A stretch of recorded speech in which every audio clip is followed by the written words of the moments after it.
ॐ वक्रतुण्डाय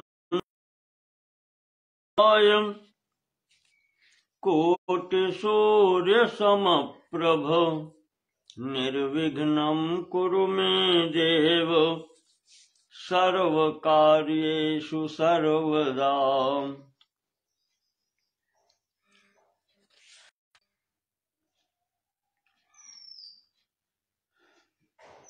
नमो नमस्तेऽखिलमन्त्रदेवता द्रव्याय सर्वक्रियात्मने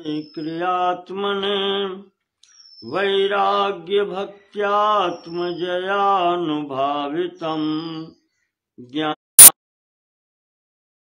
गुरवे नमो नमः। हस्ते क्षमाला हृदि कृष्णतत्त्वम् जिह्वाग्रभागे वरराममन्त्रम् यन्मस्तके केशवपादते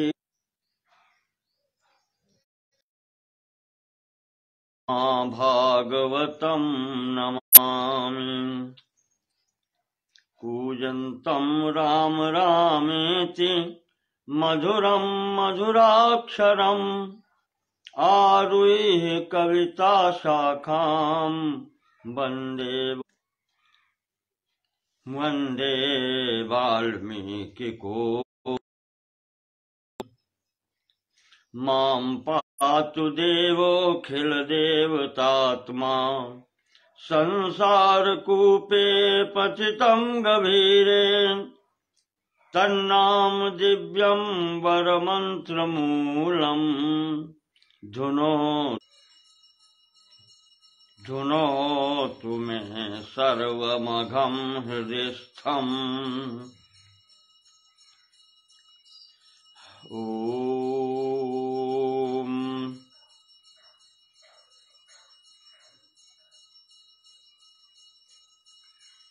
श्रीरामः शरणं समस्तजगताम्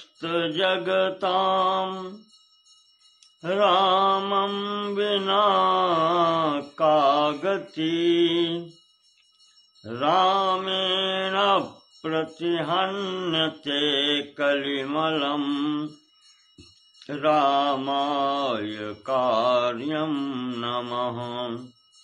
रामात्रस्यति कालभीमभुजगो रामस्य सर्वं वशे रामे भक्तिरखण्डिता भवतु मे राम त्वमेव आश्रयः राम त्वमेव आश्रयः। नारायणं नमस्कृत्य नरं चैव नरोत्तमं देवीं सरस्वतीं व्यासं ततो जयमुदीरयेत् ततो जयमुदीरयेत्।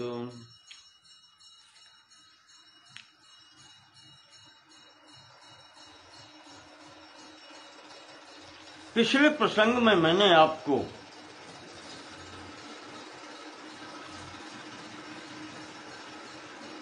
जिस प्रकार से रण क्षेत्र में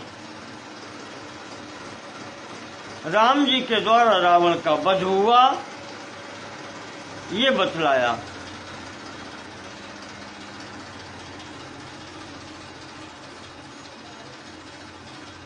आज युद्धकांड के 109वें सर्ग में प्रवेश करते हैं।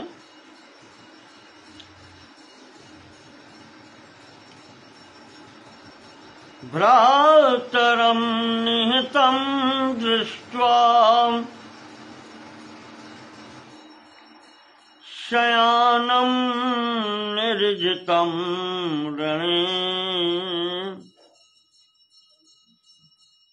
शोकवेग परितात्मा विललाप विभीषणः।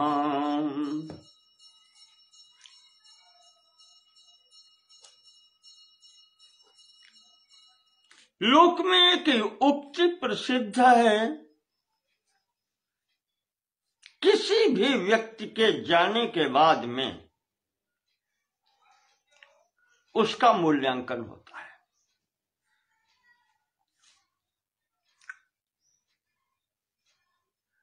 ये संसार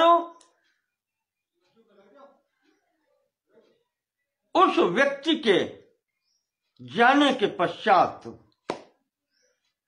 उसका मूल्यांकन करता है।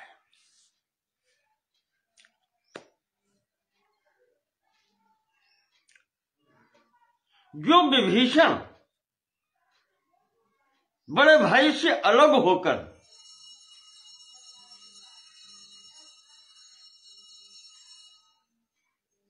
विचारधारा के आधार पर अलग होकर के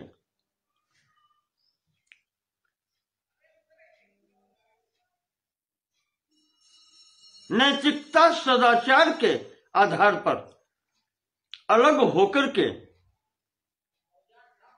विपक्ष में जाकर के मिल गया,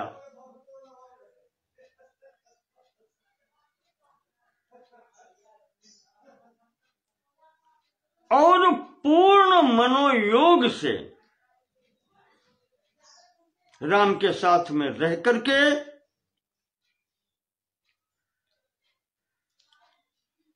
अपने बड़े भाई के विरुद्ध होकर के लड़ा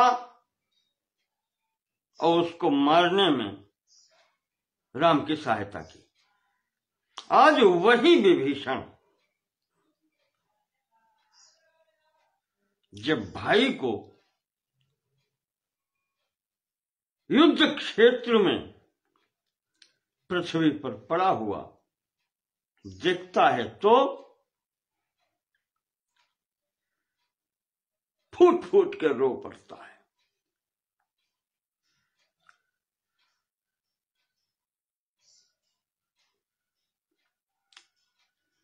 ये भाई है जिसके विषय में गोस्वामी जी ने भी लिखा है कि मिले न जगत सहोदर भ्राता। वो कैसा भी हो,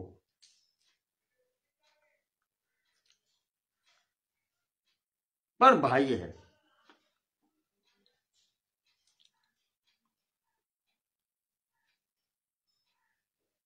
आज विभीषण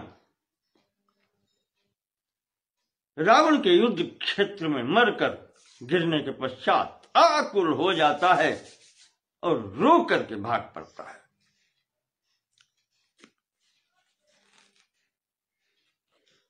मुझे याद आता है श्री हरिवंश पुराण में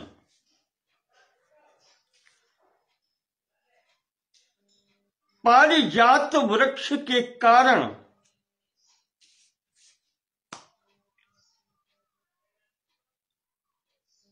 भगवान श्री कृष्ण और पुरंदर इंद्र के मध्य में युद्ध होने की स्थिति आ जाती है।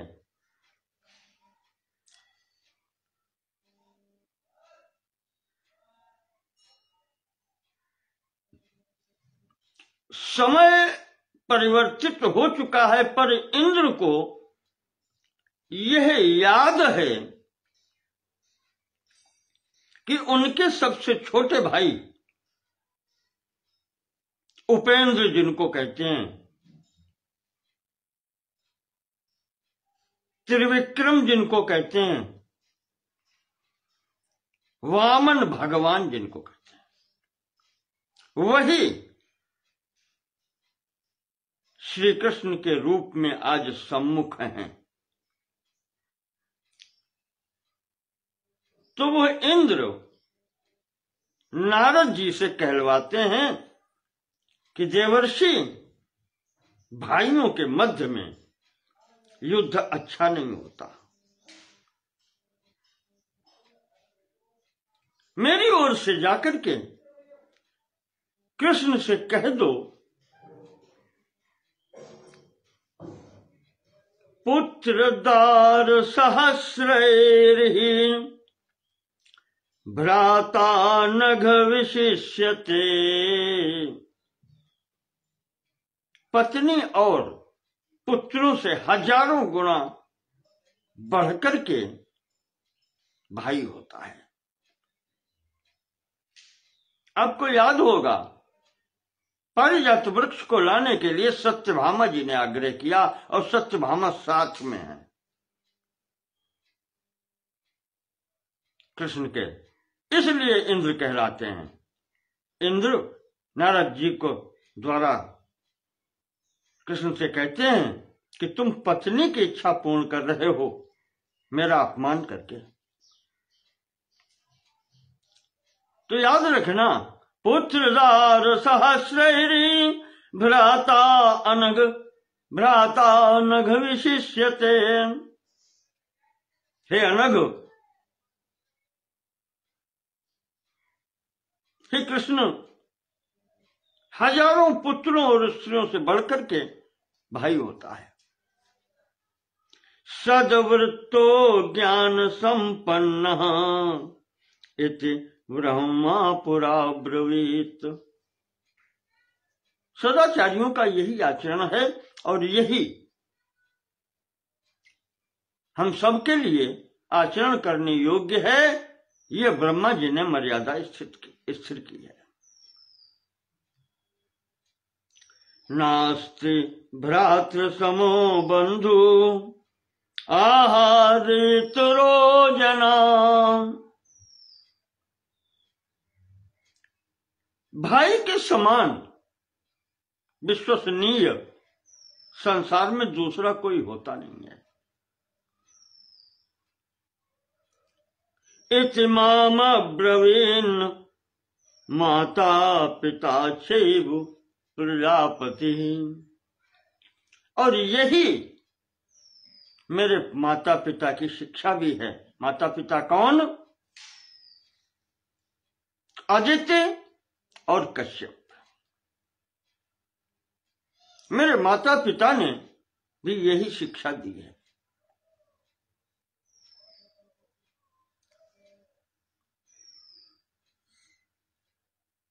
तो यह उचित नहीं है। वही वाल्मीकि रामायण में कहा गया है पीछे कि देशे देशे कलत्राणि देशे देशे च बांधवः तम तु देशम न पश्यामि यत्र भ्राता सहोदरः। व्यक्ति बहुत से विवाह कर सकता है, बहुत से मित्र बांधव एकत्र कर सकता है, पर सहोदर भ्राता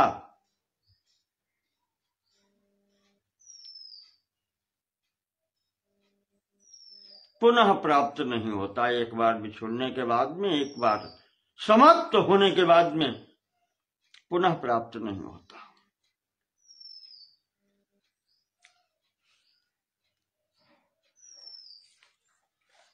आज विभीषण के समझ में आ रहा है,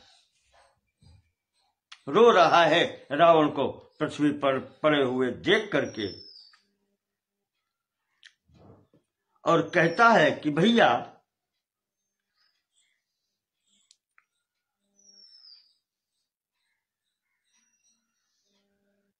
तुम्हारी ये गति अहंकार के कारण हुई है। तुम उस राज सिंहासन पर बैठने वाले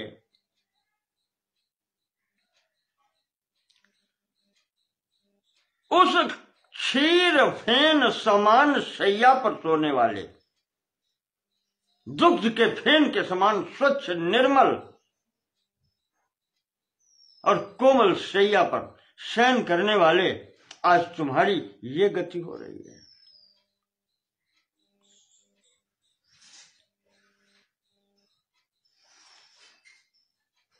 तुम्हारे अहंकार में कितने सहायक हो गए,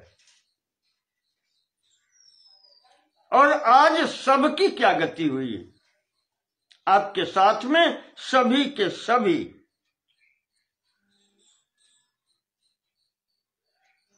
एक प्रकार की ही गति को प्राप्त हुए हैं।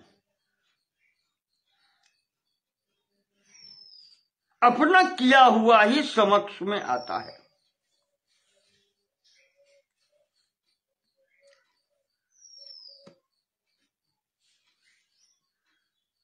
कोई दोष नहीं है, आपने मेरी बात नहीं मानी,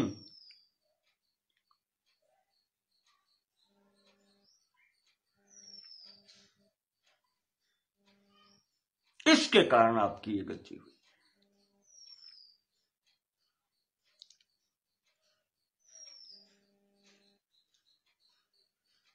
ये रोता हुआ देखा तो राम जी कहते हैं, विभीषण क्या कर रहे हो ये तुम?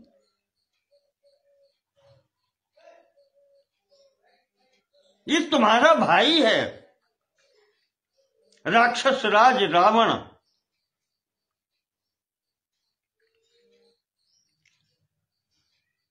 ये शोक करने योग्य नहीं है।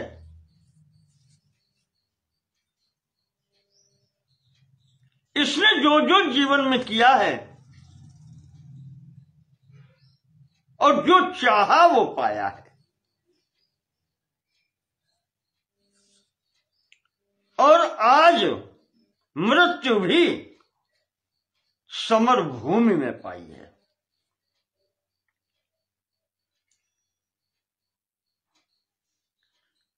नायम विनष्टो निश्चेष्टः समरे चंड विक्रमः कृत्वा, पराक्रम दिखा करके, भीम पराक्रम करे, भयंकर पराक्रम दिखा करके युद्ध भूमि में पड़ा है। अत्युन्नत महोत्साह पतितोयम असंकितः।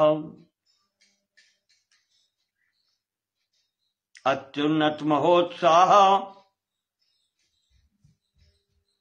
बहुत उत्साह से संपन्न ये व्यक्तित्व, और अयम असंकितः पतितः, जिसे किसी बात की शंका नहीं थी। संसार में वैसा ही है, भयंकर पराक्रमी राक्षस राज समरांगण में पड़ा है। इयम ही पूर्व संदिष्टा गति क्षत्रिय सम्मता।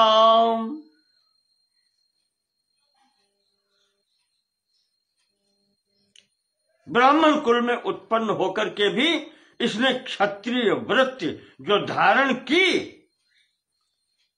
शस्त्र ग्रहण जो किया, राज्य सिंहासन पर आसीन हुआ, तो इसने संपूर्ण धर्म का निर्वाह किया। गति क्षत्रिय सम्मता, आज इसे जो गति मिली है वो भी क्षत्रिय के अनुकूल मिली है। क्षत्रियो निहतः संख्ये न सोच इति निश्चय। और क्षत्रिय को वीर गति प्राप्त होना युद्ध क्षेत्र में प्राण जाना शोक का कारण नहीं होता, वो इसने प्राप्त किया है। न सोच, ये शोक करने योग्य नहीं है।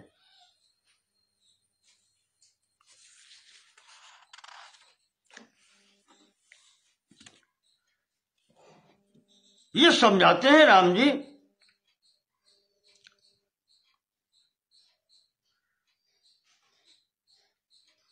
तो विभीषण कहते हैं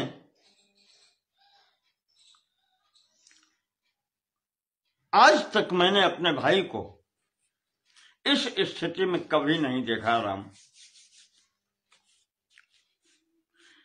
आज तक मैंने अपने भाई को इस स्थिति में नहीं देखा। योऽयं विमर्देषु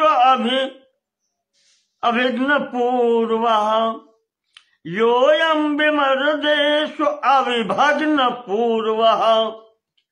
कभी भी कोई भी संग्राम रहा हो,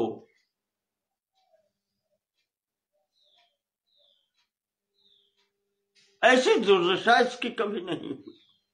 अविभग्न पूर्वा, ऐसे विभाग इसका कभी नहीं हुआ। दुर्दशा इसकी कभी ऐसी नहीं हुई। सुरैः समस्तैरपि वासवेन, चाहे देवताओं के समक्ष, इंद्र के समक्ष भी जब ये खड़ा हुआ है,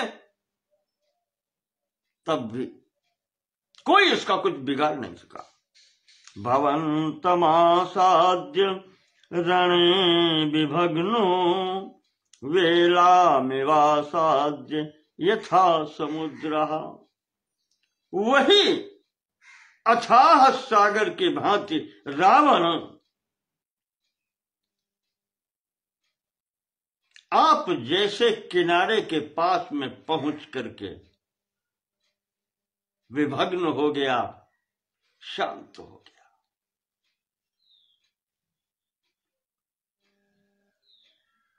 जिसे कहीं कोई नहीं रोक सका,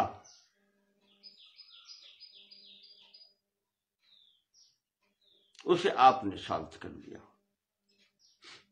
तो अब प्रभु एषो हिताग्निश्च महातपाश्च, देखें विभीषण कह रहा है एषो हिताग्निश्च, इसने सदैव अग्नि की सेवा की है। अहिताग्नि, अग्निहोत्री ब्राह्मण था, अग्निहोत्री किया है। महातपाश्च, महान तपस्या की है। वेदांत गाह कर्मसु चात्र शूरः चाग्रे शूरः। वेदांत गाह, वेदांत शास्त्र का जानकार था।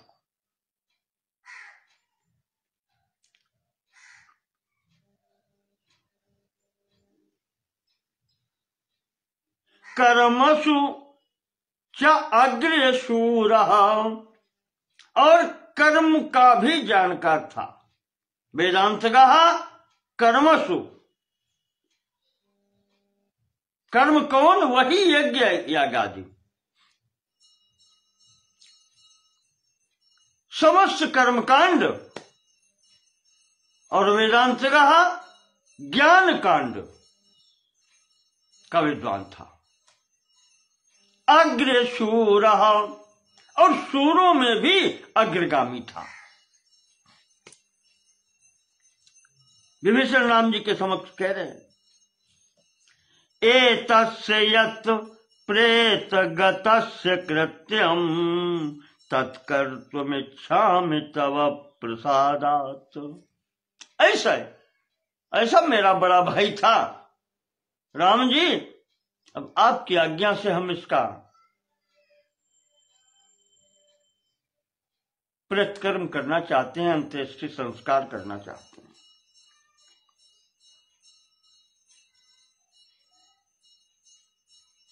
तो राम जी कहते हैं कि विभीषण, इसमें आज्ञा की आवश्यकता है। मरणांतानि वैराणी, वैर प्राणी का केवल जीवन रहने तक होता है, मरने के साथ ही वैर भी समाप्त हो जाता है। मरणांतानि वैराणी निर्वृत्तम नः प्रयोजनम। वैर जीवन तक होता है, जब जीवन समाप्त हो गया तो कैसा बैर, किससे बैर? निर्वृत्तः न प्रयोजनः, और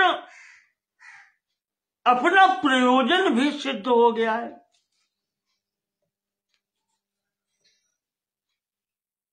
तो क्रियतामस्य संस्कारो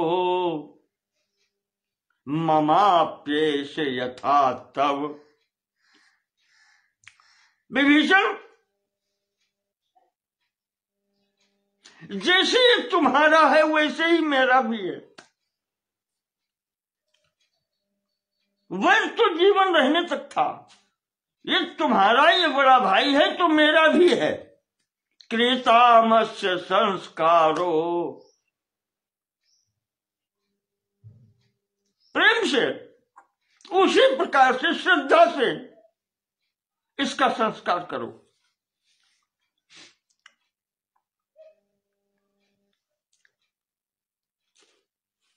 ममापि,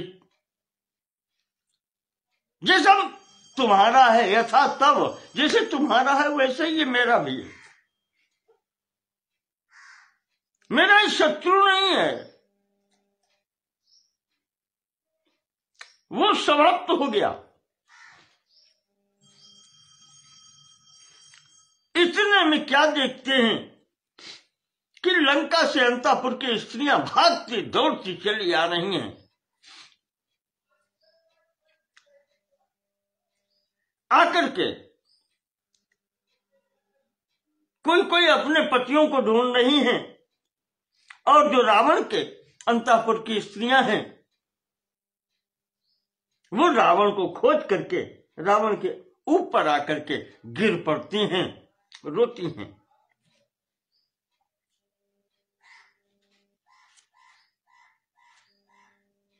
तापतिम सहसा दृष्ट्वा शयानम रणपांशुषु। समरभूमि में मारे गए अपने पतियों को देख करके जो पृथ्वी पर धूल में पड़े हैं, जिनके शव, निपेतु तस्य गात्रेषु, उनके शरीरों के ऊपर में गिर पड़ती हैं। छिन्ना वनलता इव, जैसे वन की लताएं वृक्ष के कट जाने पर वृक्ष के ऊपर वैसे ही गिरती हैं।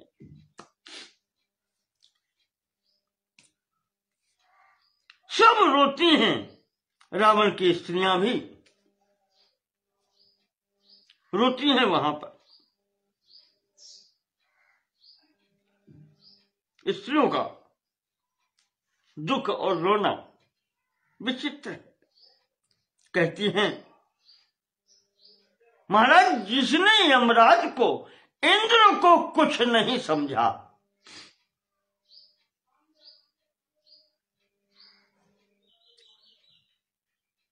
देव कोषाध्यक्ष कुबेर पर आक्रमण करके उनका पुष्पक विमान छीन लिया, जिनके कारण ऋषि मुनि महात्मा देवता तक लोग छोड़ करके भाग जाते थे, आज वो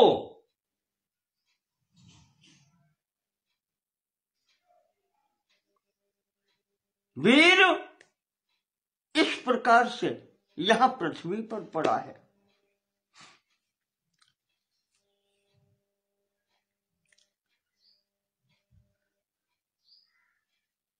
कहते हैं कि राजन, तुमने अपने हित करने वालों की बातें नहीं मानी,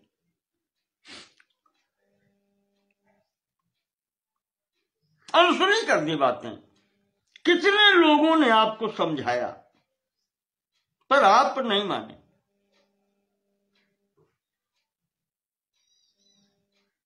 मरणाया हृता सीता, हमें लगता है कि आपने अपने मृत्यु का निश्चय करके ही सीता का अपहरण कर लिया।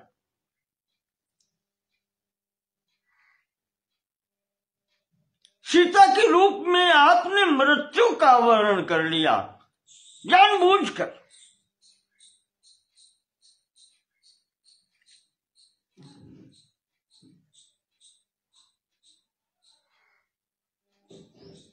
अगर आपने ऐसा न किया होता, ब्रुवाणोपिहितं वाक्यम इष्टो भ्राता विभीषण, आप तो भाई का सम्मान करते थे।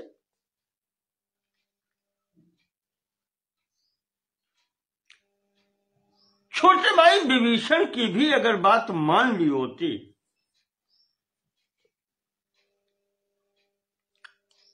तो ये दुर्दशा नहीं होती, ये स्थिति नहीं बनती। आपने उसकी बात भी नहीं मानी और फल सामने आ गया। वृत्त कामो भवेत भ्राता, अगर जो विभीषण ने कहा था वो आप कर देते तो भाई के भी मन का हो जाता।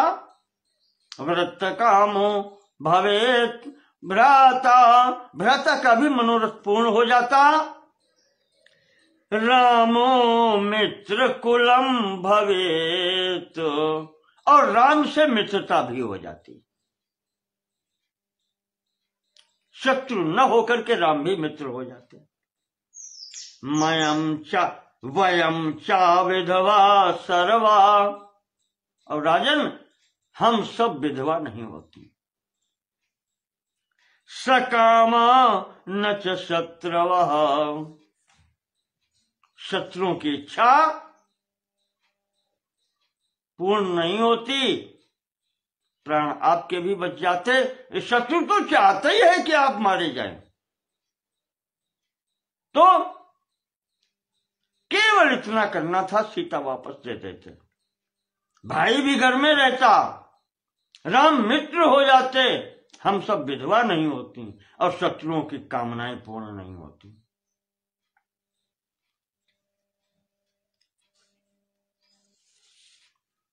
क्या कहें,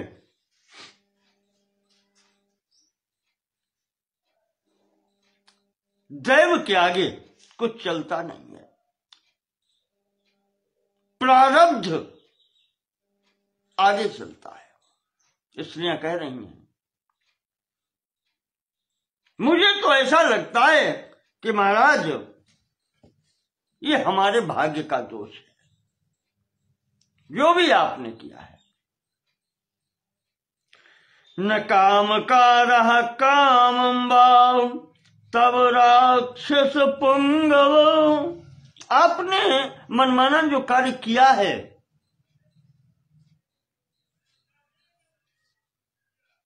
वो अपने मन से नहीं किया है।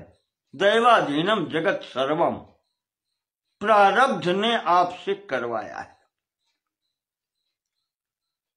दैवम चेष्टयते सर्वम, दैव ने ही, प्रारब्ध ने ही ये कर्म आपसे करवाया, और उस दैव ने ही हतम दैवेन हन्यते, उसके कारण ही, उस प्रारब्ध के कारण ही आपकी ये दशा हुई है। आप युद्ध क्षेत्र में मारे गए।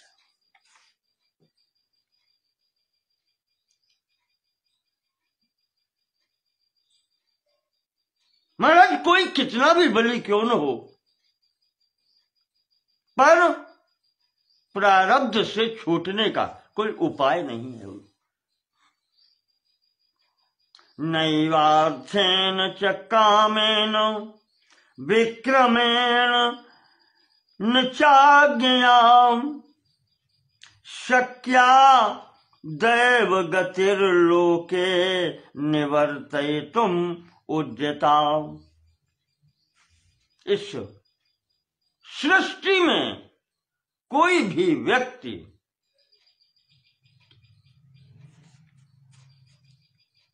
अपने प्रारब्ध से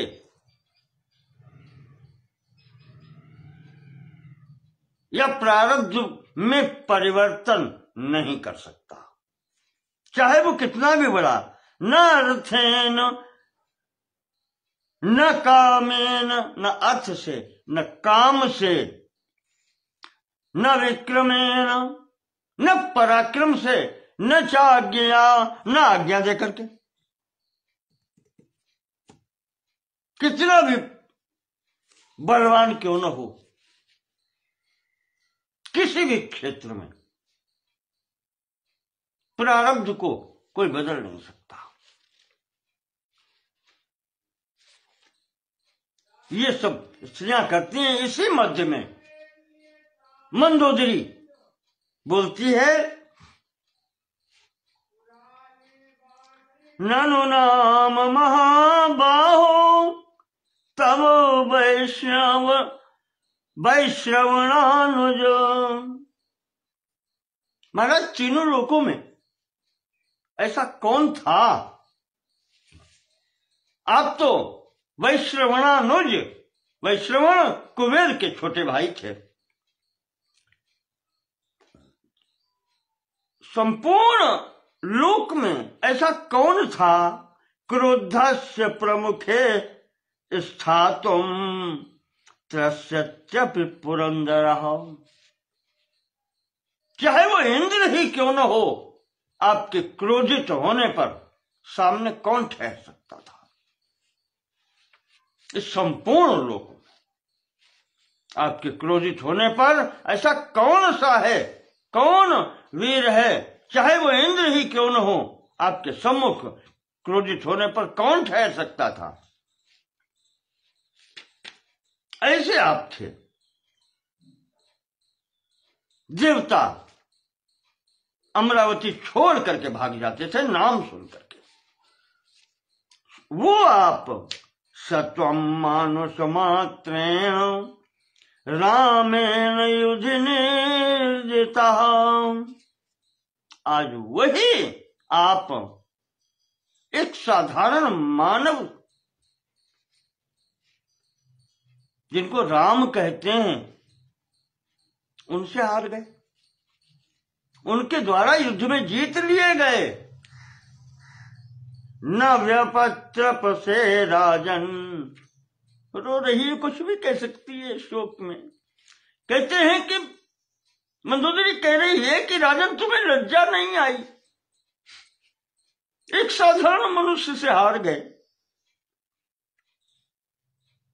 किमिदम राक्षसेश्वर।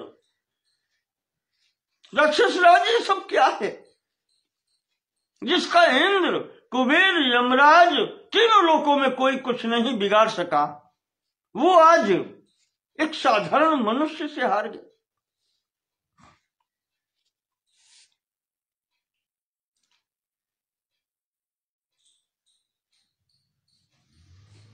राजन, मुझे शंका पहले ही हो गई थी।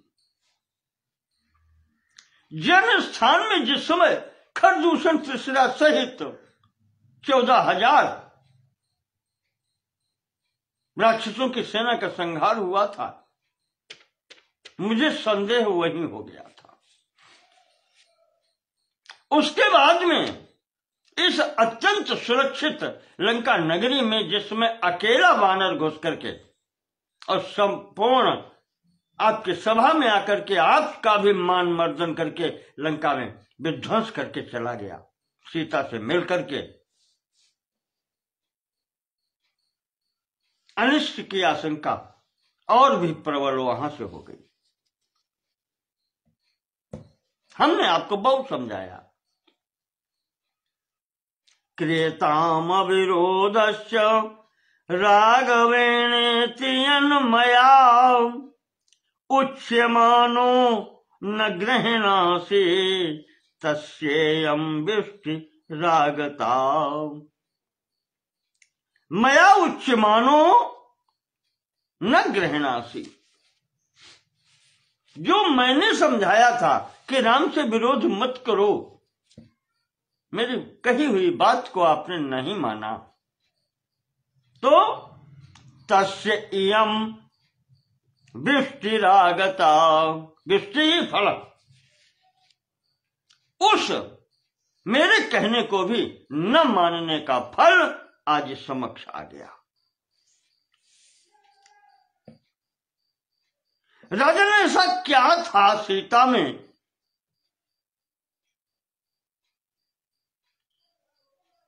क्या था सीता में जो आप उसका अपहरण करके लाए?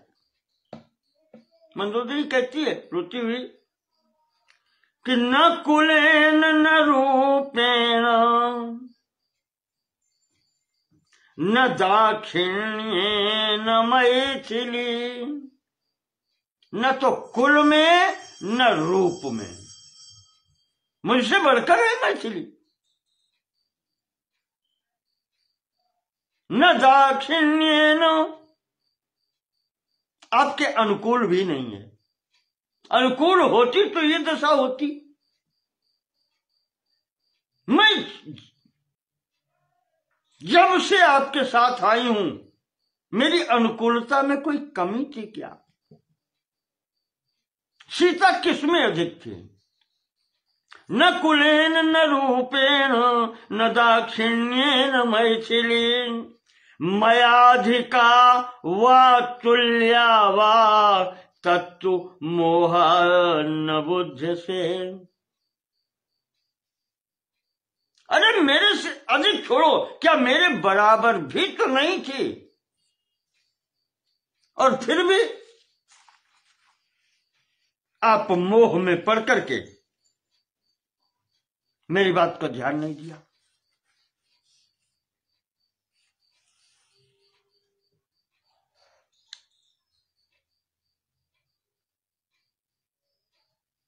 क्या कहूं? वही बात, घूम फिर के जब कहीं कोई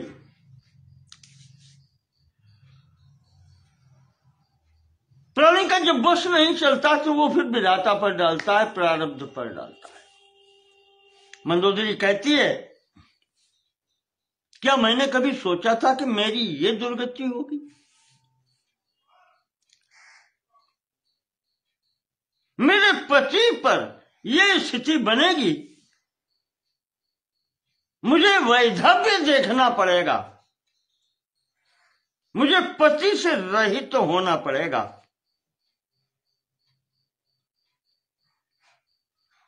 दानवराज मेरे पिता थे,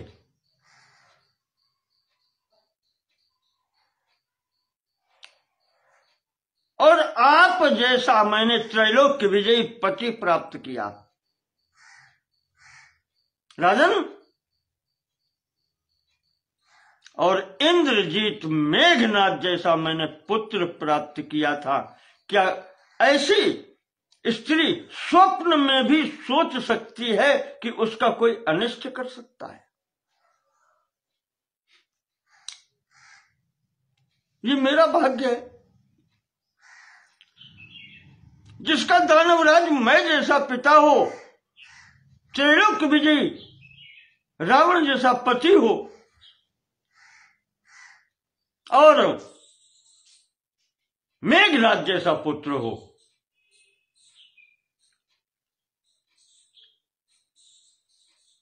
मेरा हृदय गर्व से भरा रहता था।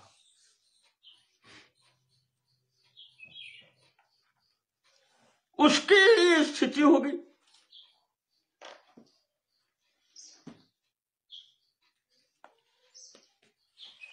मैं गर्व में रहती थी कि मेरा कोई कुछ बिगाड़ नहीं सकता, इतने रक्षक मेरे हैं। और वो आज मैं विधवा हो गई।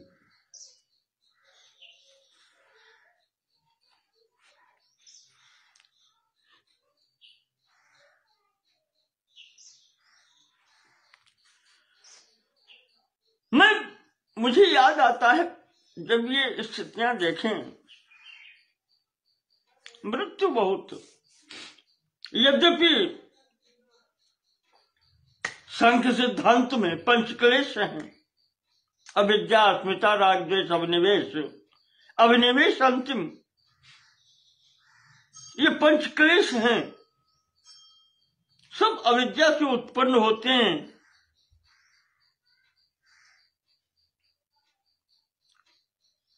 और इससे सब भयभीत रहते हैं, कोई भी प्राणी हो।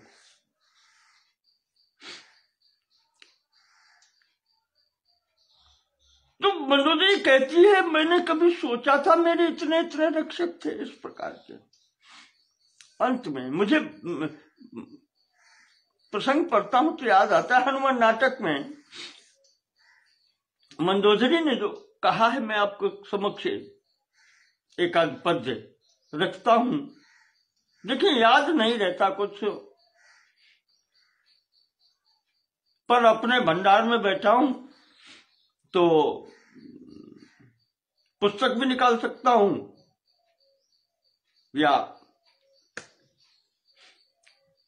जो भी है, विद्वत्ता की नहीं दिखलाता, क्षमा कीजिएगा, वो नहीं है। फिर भी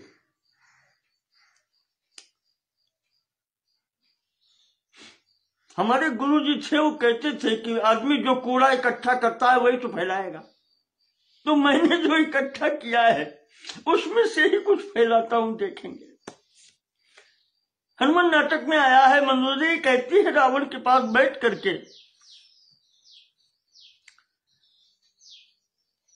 एक नैव समुद्धतो हरगिरि द्वाभ्याम त्रिलोकी जिताओ। महाराज, आपने हरगिरि, शंकर जी का जो निवास स्थान है, कैलाश पर्वत, एकेन हस्तेन समुद्धतो उठा लिया था, और द्वाभ्याम त्रिलोकी जीता, और 2 बाहों से तीनों लोकों पर विजय प्राप्त कर ली थी।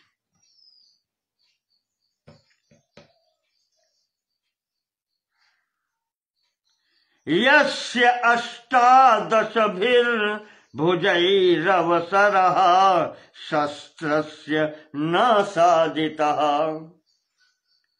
जिसकी शेष 18 भुजाओं को कभी शस्त्र उठाने की आवश्यकता ही नहीं पड़ी, ऐसी स्थिति ही नहीं आई, अवसर ही नहीं मिला।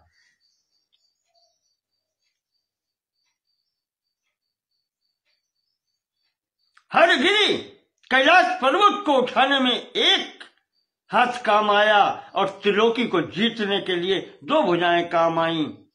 20 भुजाओं में से 18 भुजाओं को प्रयोग करने का कभी अवसर नहीं आया। सोप्येनम द्विभुजम मनुष्यम, वो त्रैलोक्य विजयी रावण आज अहम क्रव्यादवीरो रिपुम, एक साधारण मनुष्य राक्षसों के आगे कहीं नहीं ठहरता। ऐसा साधारण रिपु, कैसा? द्विभुजम मनुष्यम, 2 भुजाओं वाला मनुष्य सामने आकर के, प्राप्य व्यर्थ भुजो रणे विनिहतो,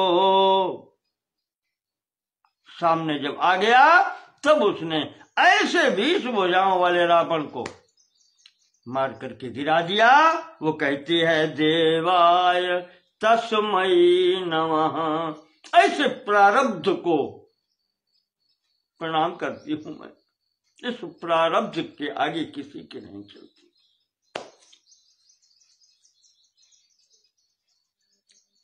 बीस भुजाओं वाले के समक्ष जिसने एक भुजा से कैलाश पर्वत उठाया, 2 भुजाओं से त्रिलोकी जीती, 18 भुजाओं को कभी शस्त्र छूने का अवसर नहीं मिला, उसको एक साधारण मनुष्य ने आकर के 2 भुजाओं वाले ने परास्त कर दिया, मार दिया।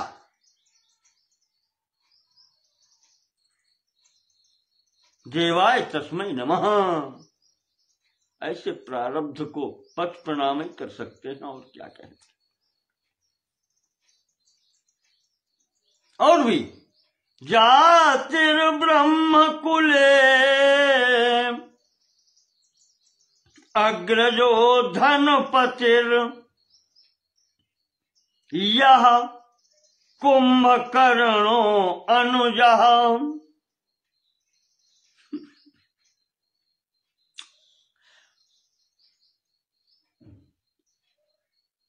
जो ब्रह्मा जी के कुल में उत्पन्न हुआ हो,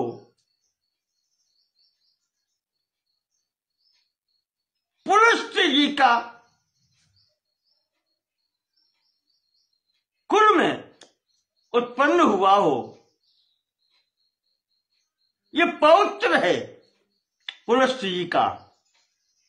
और कहते हैं कि अग्रजो धनपति है, जिसका बड़ा भाई देव कोषाध्यक्ष है, देव धनाध्यक्ष है कुबेर,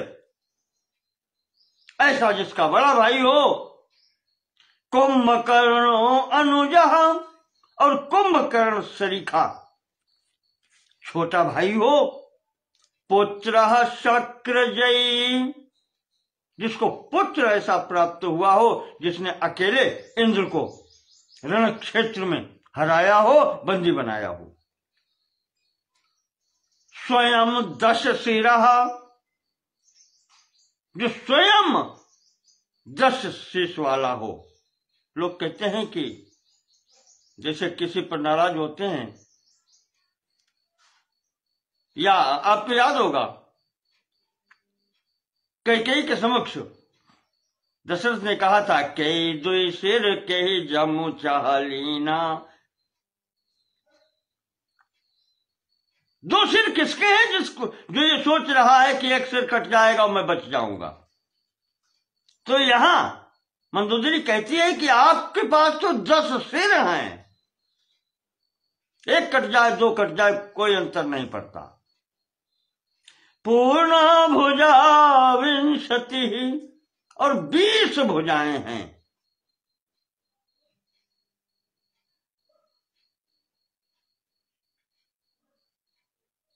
दैत्या कामचरा,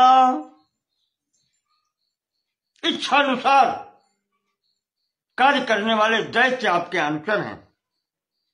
रथश्च विजयी, ऐसा रथ आपको ब्रह्मा जी ने दिया है, प्राप्त हुआ है, जिस पर बैठ करके हमेशा सदैव विजय हुई है। पारे समुद्रम गृहम, और निवास स्थान ऐसा है कि चारों तरफ समुद्र की परिखा है, समुद्र के पार रहते हैं आप, जहां कोई पहुंचने की स्थिति नहीं है। सर्वम निष्फलितम तथैव विधिना, यही प्रारब्ध है, यही भाग्य है, ये सब निष्फल हो गया। दैवे बले दुर्बले, जो दुर्बल होता है वही कहता है कि दैव बलवान है। आज हम दुर्बल हो गए, ये प्रारब्ध की इच्छा है, प्रारब्ध से प्राप्त हुआ है, कौन उसको मिटा सकता है। तो एक बार पूरा आपके समक्ष पद्य पढ़ते हैं। जातिर ब्रह्म कुले ग्रजो धनपते, यह कुंभकर्णोऽनुजः पुत्रः शक्रजयी कथम पुत्रः शक्रजयी स्वयं 10 शिरा पूर्ण भुजा विंशति दैत्या कामचरा रथश्च विजयी पारे समुद्रम गृहम सर्वं निष्फलितं तथैव विधिना दैवे बले दुर्बले। प्रारब्ध बहुत बलवान है। एक समय था कालेन विश्व विजयी 10 कंधरो भूत। आपका समय था विश्व विजयी 10 कंधरा, 10 कंधर विश्व विजयी था। भर्गाचरोद्धरण चंचल कुंडलाग्रह, शिव जी के पर्वत को उठाने वाला रावण था। आज उस रावण की स्थिति ये हो गई है कि संस्कारम अग्नि दहनाय शेष काल। आज उसका अग्नि संसार करने के लिए मंदोदरी कहती है कि वो समय आ गया है कि चाज्ञाम बिना रघुपते प्लव गए निरुद्धा। उसके शरीर को वानरों ने घेर रखा है और उसके अंतिम संस्कार करने के लिए राम की आज्ञा की आवश्यकता पड़ रही है।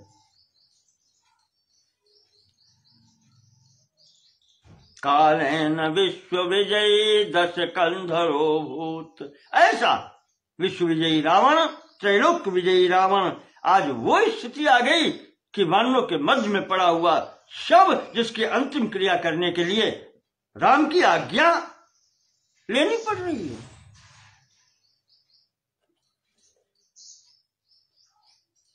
क्या कहे और कह क्या सकती है।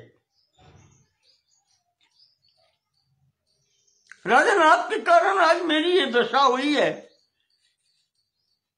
मैं निकल करके यहां आई हूं, जिसको देवता नहीं देख सकते थे।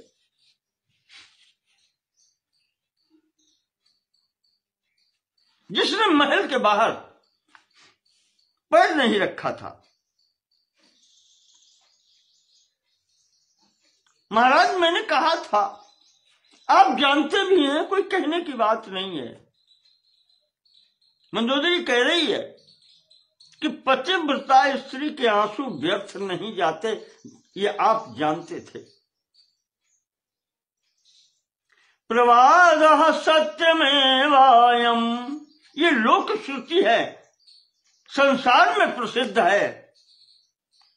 त्वाम प्रति प्रायशो नृप,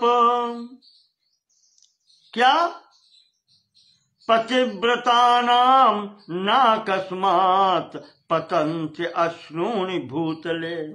पतिव्रता स्त्रियों के आंसू पृथ्वी पर गिर करके व्यर्थ नहीं होते। आप जानते थे,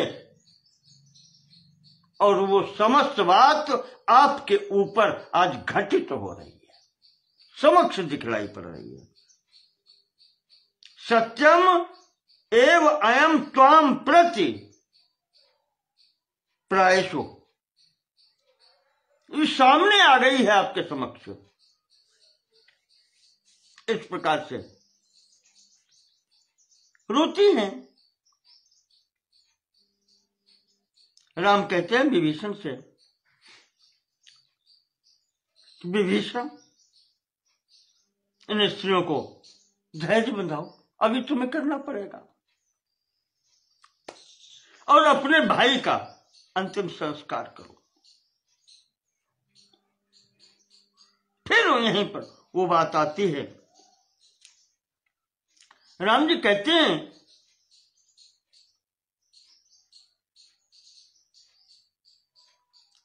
कि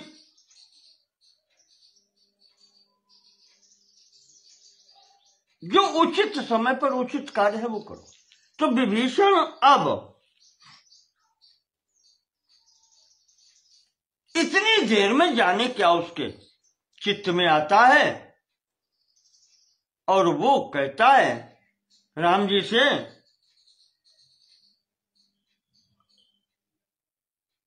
कि त्यक्त धर्म व्रतम क्रूरम। महाराज, इसने अपने राजधर्म का त्याग कर दिया था। क्रूरम, जो क्रूर था, निशंसम, निर्दयी था, अनृतम, तथा झूठ बोलने वाला था।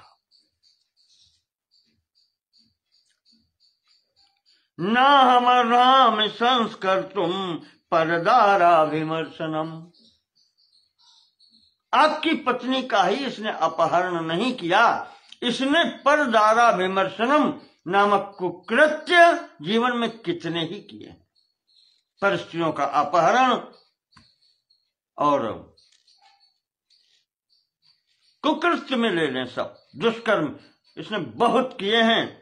न हम अर्हामि संस्कर्तुम, अहम संस्कर्तुम न अर्हामि, मैं इसका संस्कार नहीं करूंगा। दुनिया मेरे लिए कुछ भी कहे,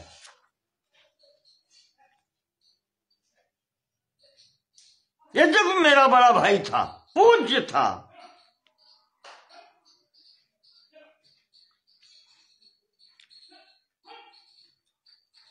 पर जो दुर्गुण थे इसके वो भी संसार जानता है। कोई मुझे कुछ नहीं कहेगा, मैं नहीं करूंगा। तो राम जी कहते हैं कि विभीषण, यह तुम्हारी विपरीत बुद्धि कैसे होगी? अभी तुमने कहा था क्या तुम भी अपना कर्तव्य भूल गए?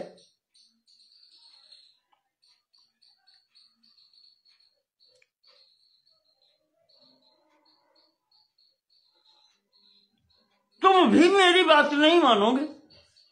मैंने जब कह दिया कि जैसे ही तुम्हारा बड़ा भाई है वैसे ही मेरा है, इसका संस्कार करो।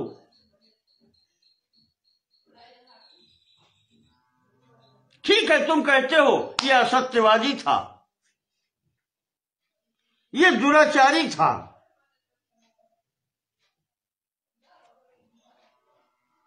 अधर्मी था, पर समर भूमि में जब सम्मुख आया है तब इसने कहीं पर भी किसी प्रकार के, कहना चाहिए झिझक जिसको कह लें, हिचक कह लें या शंका, कभी नहीं दिखाई इसने। डरा नहीं कभी ये किसी से।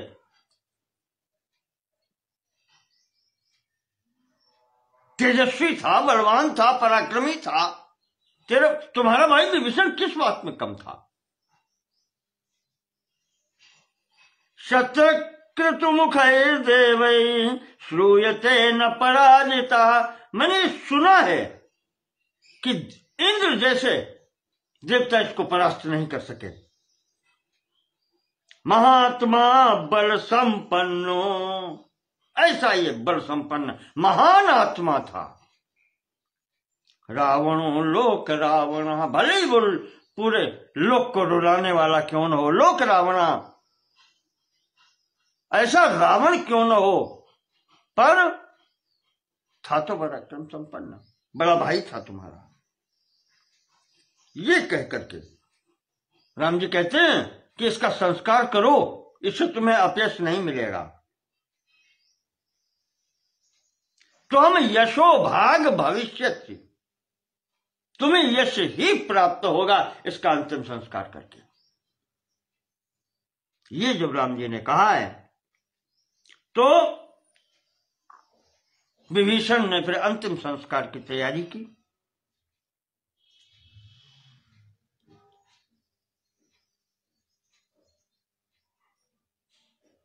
अंतिम संस्कार की तैयारी करके बिल्कुल राजोचित,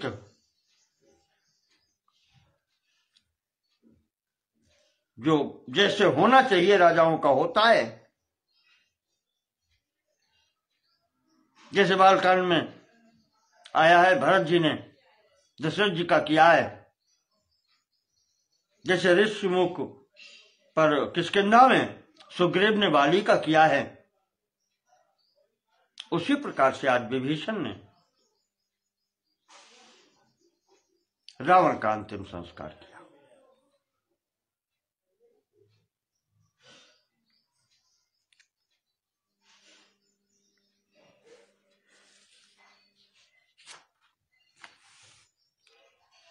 अंतिम संस्कार हो जाने के बाद में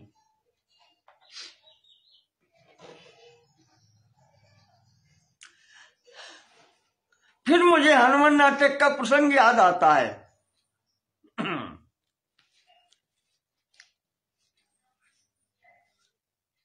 मंदोदरी कहती है कि मैं राम के दर्शन करूंगी।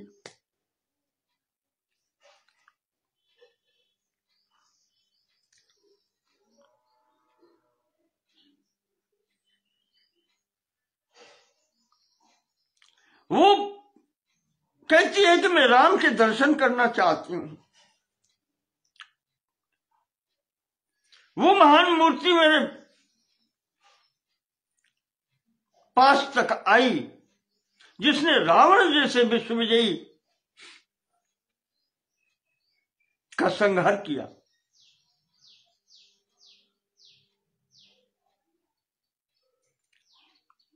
मेरे पुत्र मेघनाथ का वध किया। मैं उस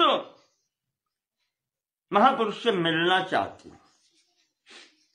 और चलती है लंका से निकल करके।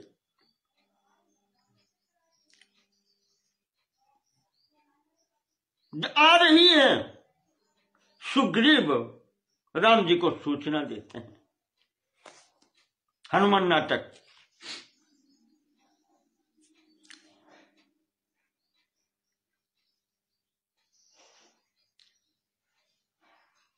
चौदहवें सर्ग में आया है। क्या परिचय देखें आप, सुग्रीव परिचय दे रहे हैं राम जी को। कौन आ रहा है? इयम इयम त्वयि दानव नंदिनी। दानव नंदिनी आ रही है, मैं दानव की पुत्री। त्रिदशनाथ जिता प्रसवस्थली। त्रिदशनाथ जिता, त्रिदशनाथ स्वर्ग के पति अधिपति इंद्र को जीतने वाले की प्रसवस्थली, उसको जन्म देने वाली। किम अपरम, आदि क्या कहें महाराज। दश कंधर गेहिनी,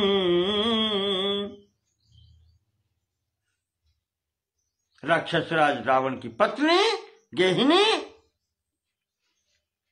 त्वयि करोति करद्वय योजनम, वो आपके समक्ष दोनों हाथों के जोड़ करके खड़ी है या आ रही है आपके दर्शनार्थ। दानवराज की पुत्री, राक्षसराज मेघनाथ सरीखे इंद्रजीत पुत्र की माता, और अधिक क्या कहें राक्षसराज रावण की गृहिणी पत्नी आपके समक्ष हाथ जोड़ करके आ रही है। अरे जो सुनते हैं राम जी, बड़ा अच्छा वहां पर है। राम जी ने जैसे ही सुना मंदोदरी आ रही है, उठकर के अपराधी की भांति अपना सिर नीचा किए हुए हाथ जोड़ करके अभिवादन किया है। सामने नहीं देखा,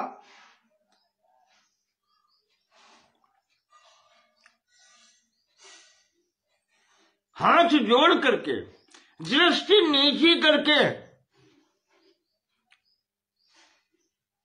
मैं तो ये कहूंगा जैसे अपराधी खड़ा होता है, इस प्रकार से समक्ष राम जी होते हैं। तो देखते ही देखते राम जी की ये स्थिति देखते ही देखते मंदोदरी के मुख से अनायास निकलता है,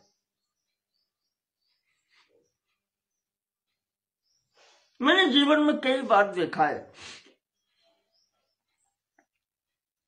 लोग दूर से प्रणाम करते हैं, भैया चरण स्पर्श, अगला कह देता है खुश रहो चिरंजीव। मेरे विचार से ये नहीं होता सब। आशीर्वाद वो होता है जो हृदय से निकलता है, वो वाणी का विषय नहीं है, और वही आशीर्वाद कारगर होता है, प्रभावी होता है। आपको याद हो, मैं बता दूं एक उदाहरण।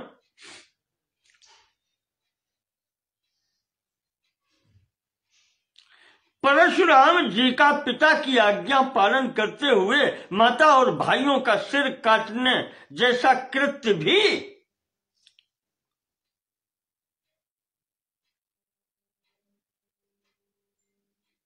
पिता के हृदय को द्रवित कर देता है,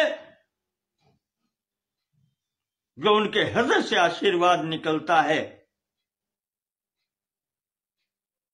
कि अजर अमर गुण निज सुत हो।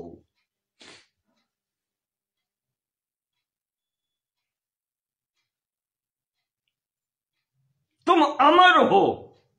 परशुराम पितु आज्ञा राखी, उसका फल उसको मिला है। ये दैवी स्थिति, चलो मैं मान लेता हूं परशुराम जी देवता हैं, देव कोटि में हैं, समर्थ हैं। चलो दूसरा उदाहरण लेते हैं महाभारत से, भीष्म पितामह जी का चरित्र। भीष्म वसु के अवतार कहे जाते हैं। शांतनु पिता पुत्र के मध्य में जो व्यवहार है, पिता की सेवा, पिता के मन के अनुकूल कार्य करना, जो दुष्कर कर्म, जो भीष्म प्रतिज्ञा की है, पिता का विवाह करवाया है। दूसरा उदाहरण नहीं मिलता कहीं सनातन धर्म के इतिहास में। अपना न करके पिता का विवाह कराना, दुष्कर कार्य, यही भीष्म व्रत है, जिसके कारण महाराज भीष्म कहे गए, अन्यथा नाम तो देवव्रत है। पिता के हृदय से उद्गार निकलते हैं कि बेटा, जब तक तुम नहीं चाहोगे तुम्हारी मृत्यु नहीं होगी। इच्छा मृत्यु का वरदान ये हृदय से निकलता है। आज भी याद रखना, वृद्ध हूं मैं, वृद्ध की क्या अनुभव दे सकता हूं। जिसकी सेवा कर रहे हो उसकी सेवा ऐसे करो कि आपके लिए आशीर्वाद उसके हृदय से निकले। आपने जितने भी महापुरुष देखे होंगे, इवन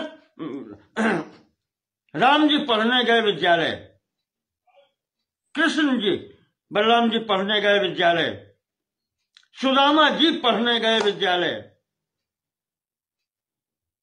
पूर्ण विद्या सबको गुरु के आशीर्वाद से मिली है, सेवा से मिली है। किसी ने पढ़ करके विद्या नहीं पूर्ण कर पाई कभी भी। अनंत विद्या है, कोई प्राप्त कर ही नहीं सकता। कोई सोचे कि मैं प्राप्त कर लूंगा, पर ये महापुरुष जो हुए हैं, इन्होंने गुरु सेवा से, गुरु के आशीर्वाद से विद्याएं, समस्त विद्याएं पाई हैं। जितनी भी विद्याएं हैं, लौकिक से लेकर के पारलौकिक तक, इस सेवा करने पर जो हृदय से आशीर्वाद निकलता है वो फलित होता है।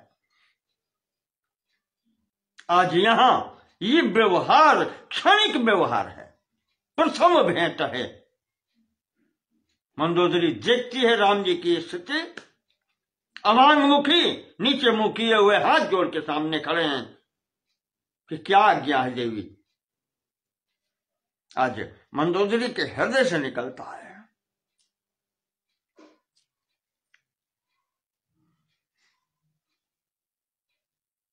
धन्य राम त्वया माता, राम तुम्हारी माता धन्य है जिसने तुम्हारे जैसा पुत्र उत्पन्न किया। धन्य राम त्वया माता, धन्यो राम त्वया पिता। तुम्हारे पिता धन्य हैं, राम जिनके तुम पुत्र हो।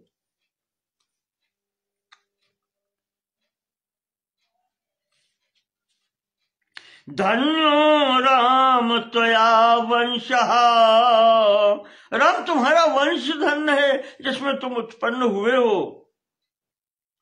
परदारान्न पश्यसि, जो आज तुम ऐसी स्थिति में हो, मैं तो तुम्हारे समक्ष आप यही कह रहे हैं। मंदोदरी ने कहा कि मैं तुम्हारे समक्ष बहुत वृद्ध हूं और फिर भी तुमने मेरी ओर दृष्टि उठा करके नहीं देखा ऊपर को। धन्य हो राम, तुम्हारी माता धन्य है, उत्पन्न करने वाली पिता धन्य है तुम्हारे, तुम जिस वंश में उत्पन्न हुए हो तुम्हारा वंश धन्य है जो तुम्हारा ये आचरण प्रदर्शित कर रहा है कि परदारा न पश्यसी, तुम दृष्टि उठा करके दूसरे की पत्नी की ओर देखते भी नहीं हो। कहने का तात्पर्य यही दोष तो मेरे पति में था जिसके कारण वो मारे गए। धन्य है तुम। यहां पर उसने पूछा है कि अब मैं क्या करूं राम, मेरे लिए क्या आज्ञा है। तो वहां हनुमान नाटक में आया है, राम जी ने कहा है कि माता आपके वंश में सती होने का प्रचलन नहीं था, इसलिए आप विभीषण के साथ में रहो और राजमाता का सुख उठाओ। ये वहां कहा है।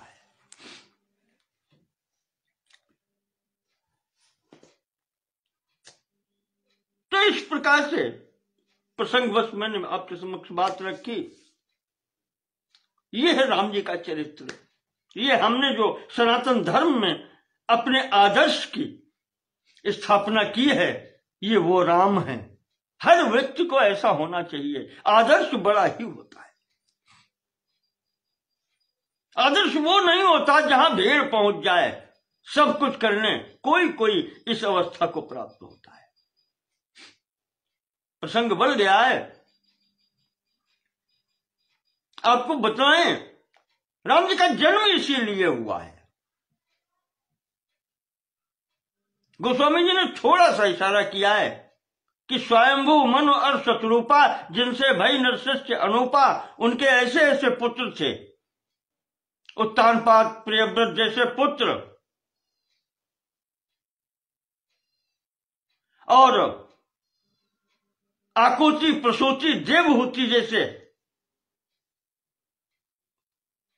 बेटियां, और उनके घर में जब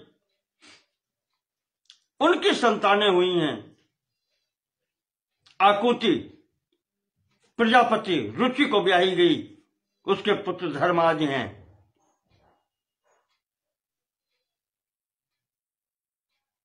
प्रसूति दक्ष को विवाही गई, जिसके गोदी में भगवती साक्षात महामाया जगदम्बा खेली हैं। ऐसे संतान क्या महाराज मनु ने नहीं खिलाई, स्वयं मनु ने ये सब गोदी में खिलाए होंगे। और देवहूति के यहां तो कपिल महाराज स्वयं अवतार लेकर के आए हैं। क्या नाना ने इनको गोद में नहीं खिलाया? ध्रुव जैसे भक्त को गोद में नहीं खिलाया? क्या कमी थी? लेकिन फिर भी अंतिम स्थिति में भी हजारों सैकड़ों वर्ष का तपस्या करके और वरदान मांगते हैं, चाहूं तुम्हें समान सुत। क्यों? इसलिए ये प्रथम, जैसे ब्रह्मा जी प्रथम दृष्टा हैं वैदिक साहित्य के। जब वो आते हैं वेद, चारों वेद उनके साथ होते हैं। ऐसे ही जो सांसारिक व्यवहार हैं, जो नीतियां हैं,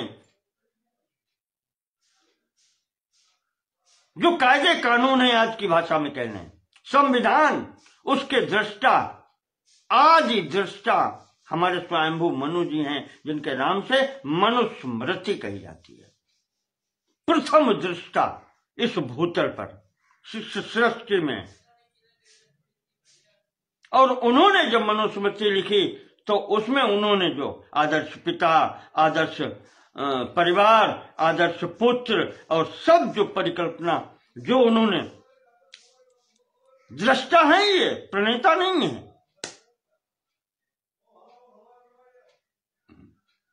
उन्होंने जो वहां लिखा है तो उन्होंने वो पुत्र जानते हैं, इसीलिए मांगा अंतिम समय में, चाहो तुम्हें समान सुत प्रभु सन कवन दुराओ। वो इसीलिए मांगा है कि भगवान आपने प्रेरणा देकर के मुझसे संविधान लिखवाया, मुझसे ये आदर्श लिखवाए। संसार में मुझे ऐसा कोई नहीं दिखलाई पड़ता जो आदर्श, ऐसा आदर्श पुत्र बनकर के समक्ष आ सके। इसलिए आपने लिखवाया है, तो ये आपका दायित्व है कि आप ऐसा पुत्र बनकर के संसार में दिखाएं। इसलिए उन्होंने पुत्र मांगा।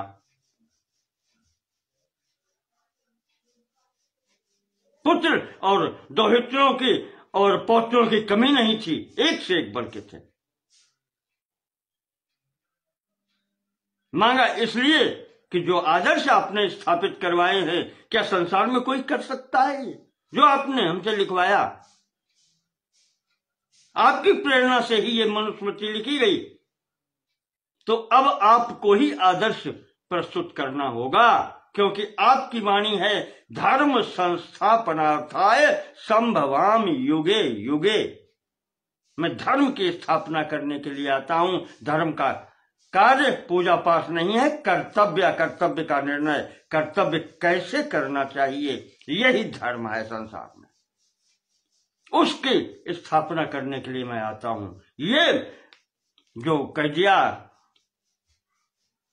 कि सज्जनों के रक्षण के लिए, निशाचरों को मारने के लिए, ये कोई बड़ी बात नहीं। मच्छर मारने के लिए तोप की जरूरत नहीं पड़ती।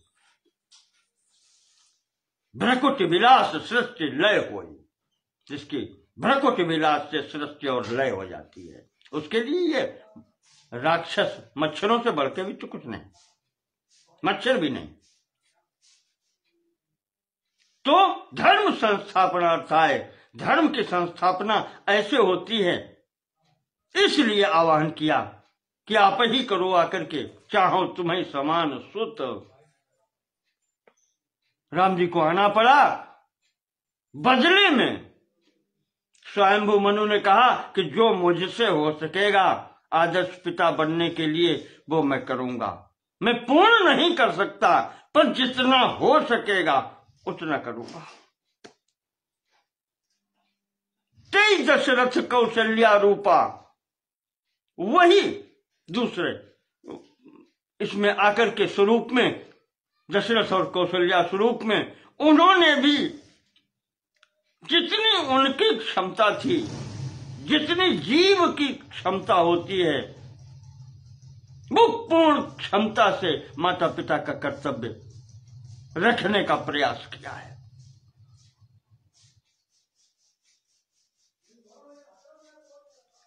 ये है रामायण, ये है राम का चरित्र, और ये है महर्षि वाल्मीकि की लेखनी जो उन्होंने हमारे सबके समक्ष रखी है। क्या कहें अधिक, यहां पर इतना पर्याप्त है। ये सब क्यों हो रहा है? कहानी पर मत जाए, कहानी कहती क्या है इस पर तो जाए।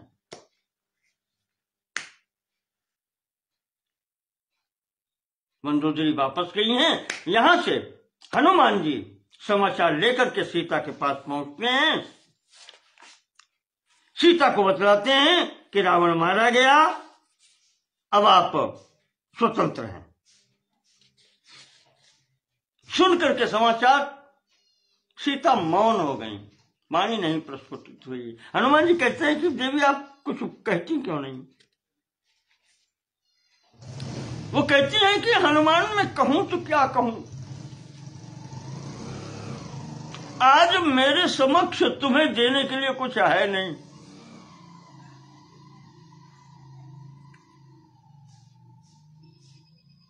कुछ नहीं है मेरे पास जो इस समाचार के बदले में मैं तुम्हें दे सकती हूं।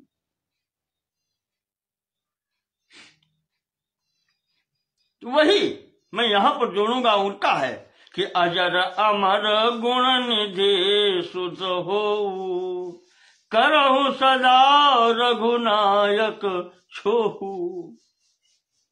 तुम पर रघुनायक की, भगवान की सदैव कृपा बनी रहे। अजर अमर गुण निधि पुत्र, तुम इस स्थिति में रहो। हनुमान जी आशीर्वाद लेते हैं। आशीष तव अमोघ विख्याता। माता जी आपका आशीर्वाद ही मेरे लिए अमोघ है, सब कुछ है, सब कुछ मिल गया। कहने लगे माता, अगर आपकी आज्ञा हो तो ये आपको जो कष्ट देने वाली राक्षसियां और राक्षस जिनके हैं सबको मैं मार दूंगा, आज छोड़ूंगा नहीं। तो सीता मना करती है, नहीं हनुमान, इनको क्यों मारोगे? ये बेचारे वैसे भी भयभीत खड़े हैं, और तब भी भयभीत थे, रावण की आज्ञा में थे। जो राजा कहता था वो इन्हें करना पड़ता था, तो इनका दोष क्या है? नहीं, ऐसा नहीं करना। इन्होंने जो परवश होकर के पाप किया है, मेरा अपकार किया है, उसमें इनका क्या दोष है? और बदला उसी भाषा में देकर के, हनुमान तुम भी पाप करोगे क्या? किसी ने अगर पाप कर्म किया है तो उसके विपरीत में जाकर के तुम भी वैसे ही पाप कर्म करोगे क्या? नहीं।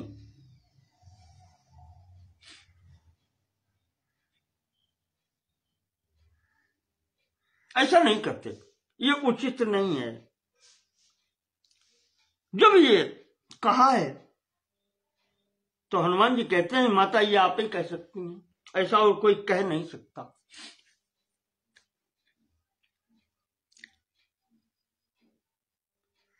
लेकर के समाचार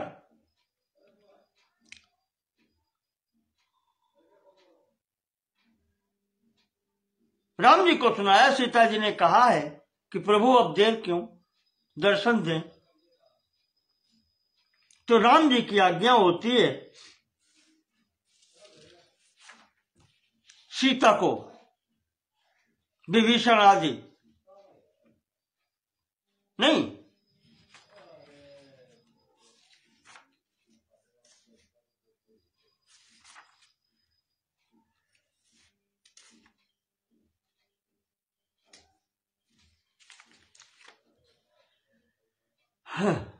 सीता को लेकर के आते हैं सब। ये सम्मुख जब सीता आती हैं तो पहला तो आदेश ये हुआ राम जी का कि पालकी से उतार करके सीता को ऐसे पैदल लाओ। सब देखें यहां पर।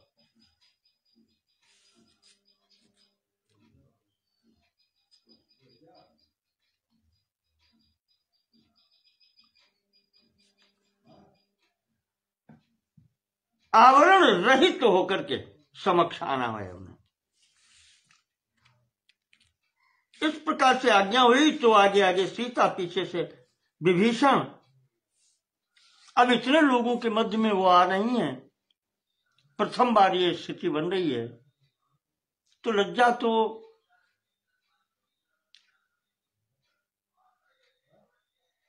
नारी नाम भूषणम लज्जा, तो थोड़ा लगता है कि इतने लोगों के बीच में मुझे बुला रहे हैं, फिर भी आज्ञा का पालन करती हैं। जब सम्मुख आती हैं, प्रणाम करती हैं,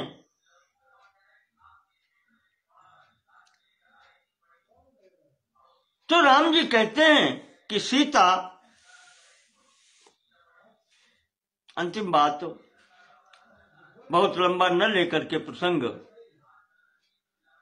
राम जी कहते हैं कि सीता रावण का वध, लंका नगरी पर चढ़ाई,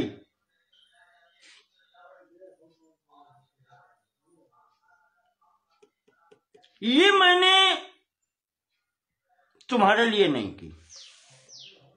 पर उस बात थोड़ी सी आ जाती है, लोगों को बुरा भी लगेगा कि राम क्या कहते हैं।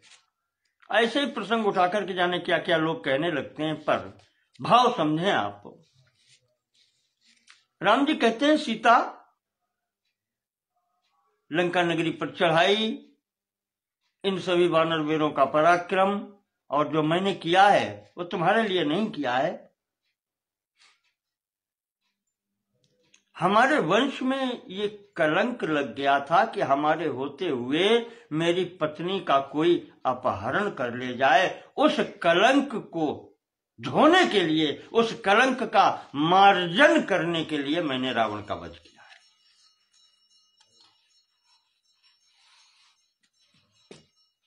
ये राम जी की बात है।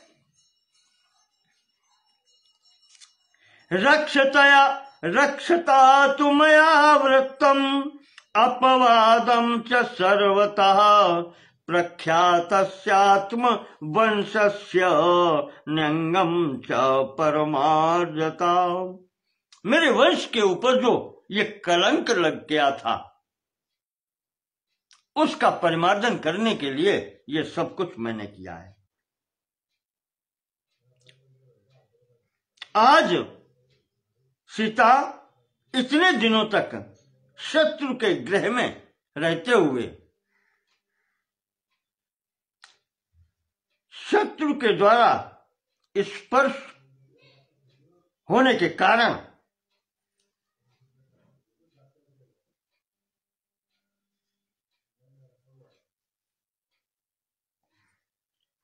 मैं तुम्हें ग्रहण करने में असमर्थ हूं।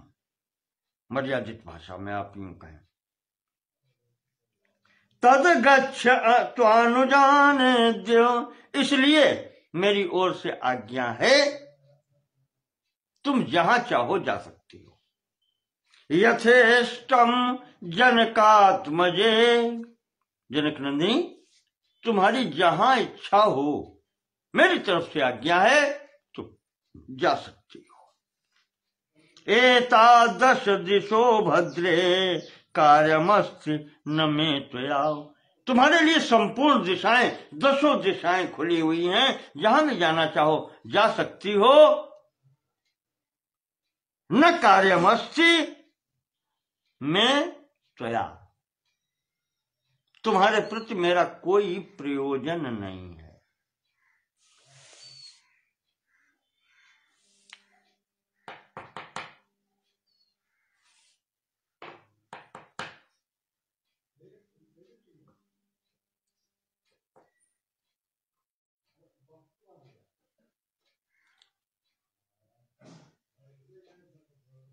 ये राम जी कहते हैं अब सीता के समक्ष धर्म संकट आ गया। यहां पर सीता जी ने भी उत्तर दिया है, किम माम सदृशम वाक्यम ईदृशम श्रोत्र दारुणम। आप ऐसी बात कैसे कह सकते हैं दारुण। रूक्षम श्रावय से वीर प्राकृतामेव, एक साधारण मनुष्य की भाषा आप कैसे बोल सकते हैं। साधारण नर नारी जो कहना चाहिए कि जिन्हें कुछ भी ज्ञात नहीं है, अज्ञानी संसारिक, मैंने तो मन वाणी कर्म से आपको ही जाना है। आपकी भी आपने भी हमारी गणना उसी स्थिति में कर दी।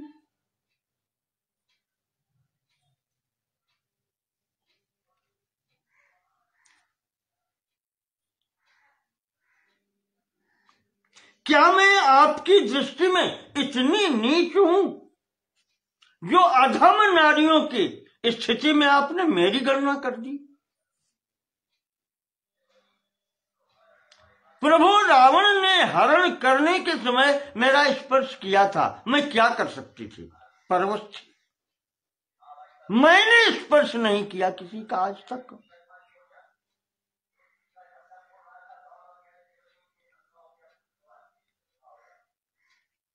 और इसमें और क्या कहें, मेरा दुर्भाग्य था जो वो मुझे अपहरण करके ले गया। मैं बेबस थी, क्या कर सकती थी मैं। और अगर आप भी ऐसा कह रहे हैं और सोच रहे हैं तब तो फिर ठीक है, फिर तो अब मरना ही एक स्थिति रह जाती है। यदि ये था तो हनुमान को क्यों भेजा लंका में, क्या आवश्यकता थी इतना सब उद्योग करने की। त्याग देते वहीं से, जन स्थान से ही देख लिया सीता नहीं है, छोड़ देते। शंकर क्यों यहां तक इतना ये सब किया।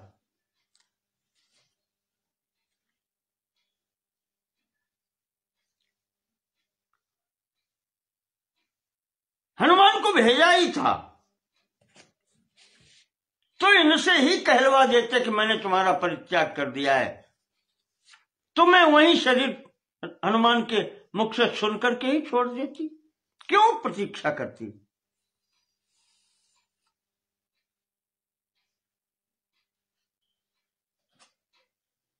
सीता जी यहां कह रही हैं, रावण को जो परिचय दिया था कि मेरी आयु क्या थी, देखिए आप फिर पुष्टि हो रही है।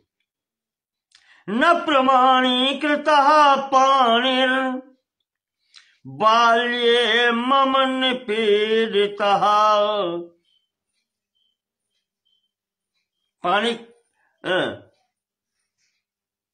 पाणिर बाल्ये मम निपीडिता। बाल्य अवस्था में आपने मेरा पानी ग्रहण किया था। न प्रमाणीकृता, और उसे आप अब प्रमाणीकृत नहीं कर रहे हैं, आप मेरा त्याग कर रहे हैं। क्या मैं पत्नी नहीं रही, ये जो आप कह रहे हैं इसका तात्पर्य क्या है। क्या मैं पत्नी नहीं रही, जहां इच्छा हो, इच्छाचारिणी हो गई मैं, जहां इच्छा हो वहां चली जाऊं। बाल्यावस्था में आपने मेरा पानी ग्रहण किया था। 6 वर्ष की अवस्था में बालक बालिका को क्या ज्ञान होता है, तब से मैं आपके साथ रही हूं।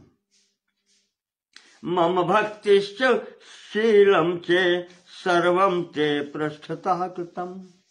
इतने दिनों तक साथ रहते हुए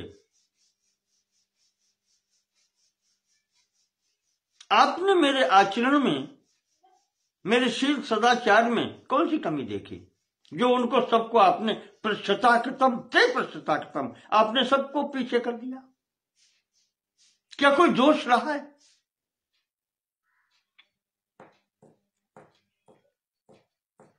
रोने लगी लक्ष्मण की और देख करके कहती हैं, लक्ष्मण मेरे लिए चिता तैयार करो। सीता में कुरु सौमित्रे व्यसनस्यास्य भेषजम। इस संकट से छूटने का औषधि इतना ही है, मैं चिता प्रवेश करूंगी। लक्ष्मण तुम चिता निर्माण करो। मिथ्यापवादोपहता ना हम जीवित मुत्सहे। ये जो मेरे ऊपर मिथ्यापवाद लग रहा है, कोई दूसरा कहता तो सोच भी सकते थे। स्वयं जब तुम्हारे भाई ही ये कह रहे हैं तो अब और कोई शरण है नहीं मेरे लिए।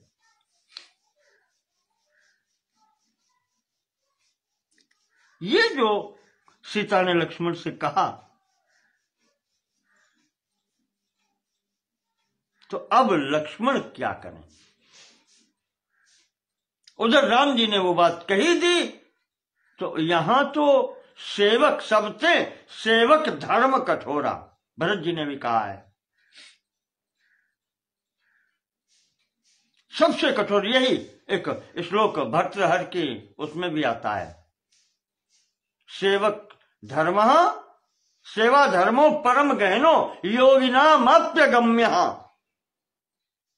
सेवा धर्म वो धर्म है, वो व्रत है जो योगियों के द्वारा भी दुष्कर है।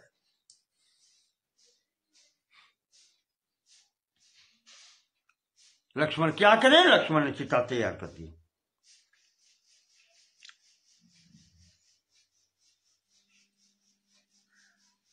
प्रज्वलित हो गई अग्नि, सीता अग्नि के पास खड़ी है और कहती हैं, यथा में हृदयम नित्यम। देवराज, हे देवताओं के भी देवता, देवताओं के मुख हैं आप, चाहे आप मुख का अर्थ मुख्य लगा लें और चाहे मुख का अर्थ भोजन देने वाला लगा लें। आप देवताओं में मुख्य हैं, आप मेरे कर्मों के साक्षी हैं।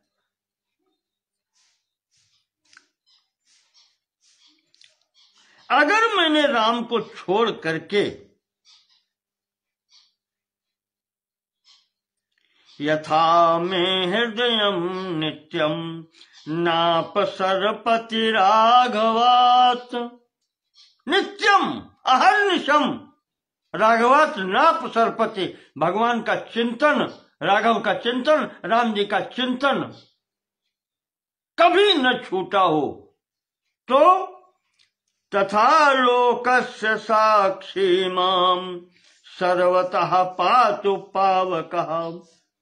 तो भगवान, अब आप ही मेरी गति हैं, आप मेरी सर्व प्रकार से, सब ओर से आप मेरी रक्षा करें। इस प्रकार से संकल्प करके महाराज ने सबकी मां सीता जी ने शपथ ली है, देवताओं की, सूर्य की, चंद्रमा की, पृथ्वी की, और कहा कि यदि मैंने श्री राम जी के अतिरिक्त किसी अन्य का चिंतन एक क्षण के लिए भी किया हो तो मेरा अनिष्ट हो, अन्यथा आप सब लोग मिलकर के मेरी रक्षा करें। ये कहकर के सीता जी ने अग्नि में प्रवेश किया है। चारों तरफ हाहाकार मच गया। क्या हुआ? यही होना था अंत में। वो सब कोई तो राम जी की ओर तिरछी नजर से देखते हैं कि इतनी बड़ी यहां लाकर के सेना मरवा डाली, हम लोगों को ये सब किया इस दिन के लिए। तब तो कहते थे सीता मिले किसी प्रकार से। सीता प्रवेश करती है, वैसे ही संपूर्ण देवता समक्ष आते हैं, ब्रह्मा जी आ जाते हैं। यहां महर्षि वाल्मीकि लिख रहे हैं, ये कर्तव्य कहां मनुष्य रूप से उठाई थी बात वाल्मीकि जी ने प्रारंभ में। आज इस राम जी के आचरण और ये इन चरित्रों के आकलन करते करते आज यहां पर पहुंचे हैं कि देवगण समक्ष आ गए, ब्रह्मा जी समक्ष आ गए, और यहां पर सबके समक्ष ब्रह्मा जी उस गोपनीय कार्यक्रम का उद्घाटन करते हैं कि राम कौन है। सबके समक्ष राम की भगवत्ता सिद्ध करने के लिए आज ब्रह्मा जी सामने खड़े हैं।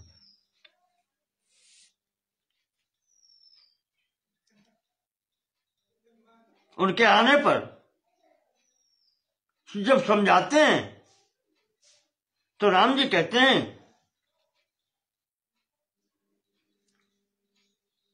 कि देवताओं का आचरण मैं कैसे कर पाऊंगा, मैं तो मनुष्य हूं। आत्मानं मानुषं मन्ये रामं दशरथात्मजम।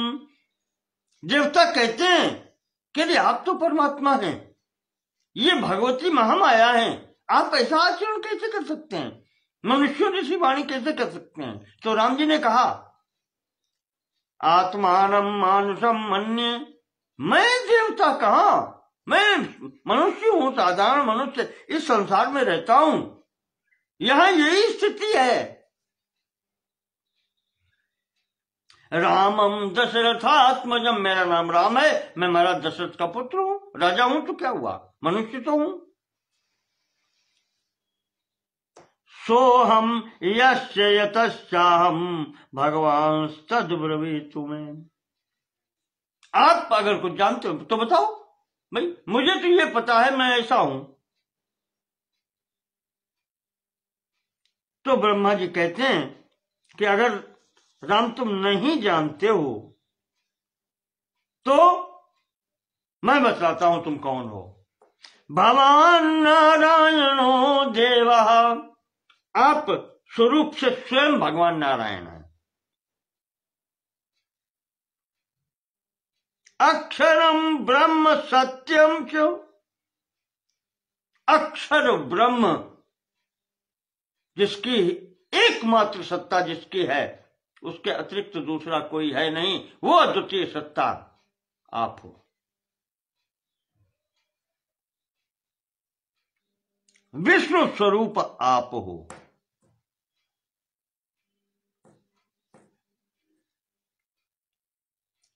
प्रभवम निधनम चापि नो विदुः को भवानिति, संसार नहीं जानता आपको। आप कैसे प्रकट होते हैं, कैसे अंतर्धान होते हैं, कैसे आते जाते हैं, ये संसार नहीं जानता।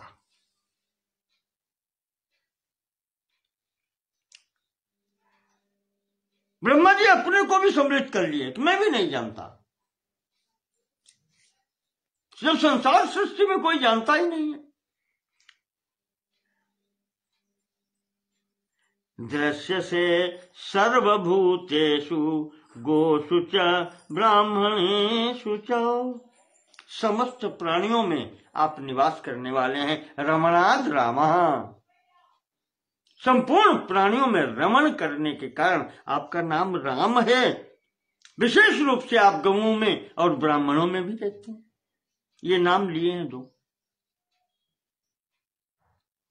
गोषु च ब्राह्मणेषु च। ब्राह्मणो मुखमासीत्, ब्राह्मण मुख्य है। तो इस स्थिति में त्वं धारयसि भूतानि, समस्त प्राणियों को धारण करने वाले भी तो तुम ही हो। विष्णु नाम इसलिए है, विश्व प्रवेशने धातु से आप सबके अंदर प्रविष्ट हैं, आप ही तो हैं।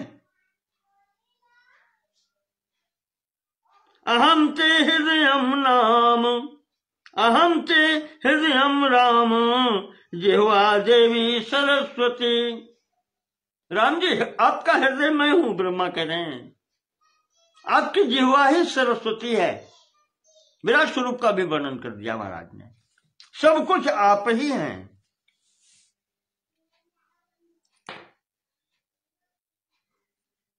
ये संपूर्ण देवता आपके शरीर के ही अंग हैं, कोई अन्यत्र नहीं है। और यहां तक कहा है कि भगवान जिसको आपका दर्शन हो जाता है, दर्शन तब अमोघ विख्याता, आपका दर्शन अमोघ है, व्यर्थ नहीं जाता। गोस्वामी जी ने वहां लिखा है विभीषण शरणागति में,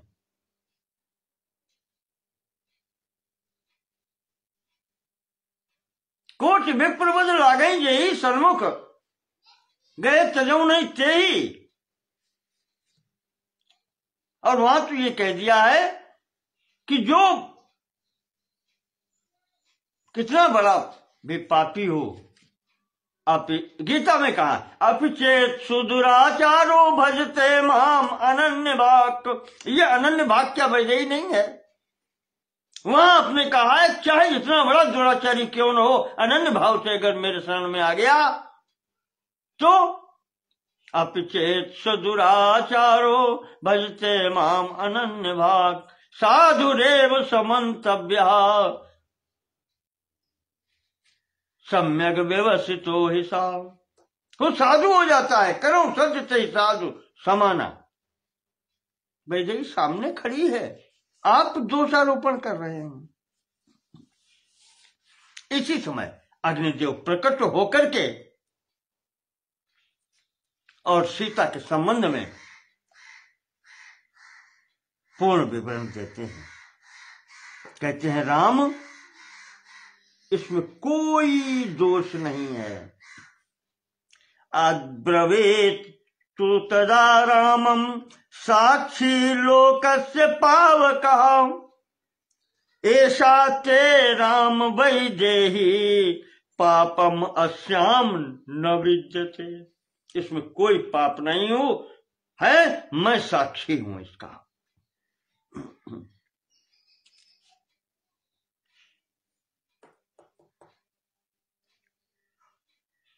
रावण ने कुछ भी किया हो, बस यहां लाने के पश्चात उसने भी स्पर्श नहीं किया है। और सीता का तो बात ही क्या है।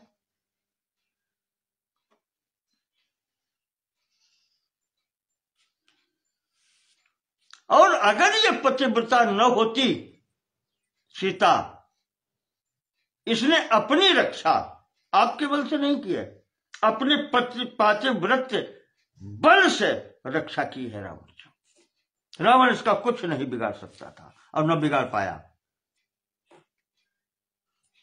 विशुद्धा त्रिषु लोकेषु मैथिली जनकात्मजा न विहातुम मया शक्या कीर्तिरात्मयता यथा। कीर्तिरात्मवता यथा। राम जी, तीनों लोकों में परम पवित्र ये मैथिली है। आप इसे त्याग नहीं सकते। इसको त्यागना ऐसा है जैसे मनुष्य अपने यश को त्याग दे, कीर्ति को त्याग दे। कोई व्यक्ति अपने यश को त्यागना नहीं चाहता, यश कीर्ति को त्यागना नहीं चाहता, तो आप इसे त्याग भी नहीं सकते। इस प्रकार से अग्नि ने यहां पर दिया है, सफाई दी है। इस प्रसंग में भी मुझे याद आ रहा है, कूर्म पुराण में, संभवतः कूर्म पुराण में ही है, राम कथा जो आई है, वहां पर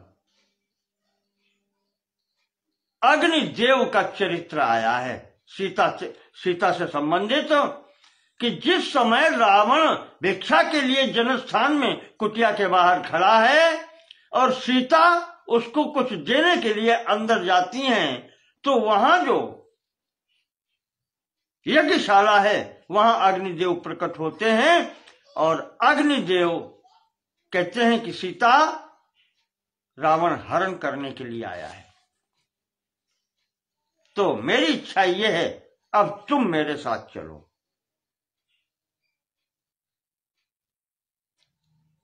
और यहां मायामयी सीता को मैं छोड़ता हूं, आगे का चरित्र वो दिखलाएगी, तुम मेरे साथ चलो। और यहां मायामयी सीता को रख करके और यहां से सीता को ले जाकर के भगवान शिव पार्वती के पास में, वहां अग्निदेव ले जाकर के वहां पर सीता को रखते हैं। कहते हैं महाराज, जब तक लीला होनी है, दशानन का संहार होना है, तब तक सीता यहां रहेगी। आज इस समय जब सीता पावक प्रवेश करती हैं, तो अग्निदेव वहां से सीता को ला करके और यहां समर्पित करते हैं राम को। वहां इस प्रकार से प्रसंग आया है, जैसे तुलसीदास जी ने, गोस्वामी जी ने अपनी रामायण रामचरितमानस में ये दिखलाया है कि लक्ष्मण के न होने पर राम जी ने सीता से कहा है कि तुम पावक मह करौ निवासा, जब लगी करौ निशाचर नासा। लक्ष्मण हु यह मरम न जाना, जो को चरित रचा भगवाना। ये भगवान का चरित्र दिखाया। गोस्वामी जी ने इंगित किया है, जाति में भी थोड़ा सा आता है, पर कूर्म पुराण के अनुसार ये बिल्कुल सिद्ध होता है कि राम जी ने भी यह चरित्र सीता जी का नहीं जाना। आज अंतिम स्थिति में जब सीता ने अग्नि प्रवेश किया, अग्नि देवता सीता को लाकर के राम जी को समर्पित करते हैं, तब राम जी को विवरण देते हैं कि मैंने क्या किया है, सीता पवित्र है और ये आप लीजिए। तो यहां पर राम जी सीता जी को स्वीकार करते हैं।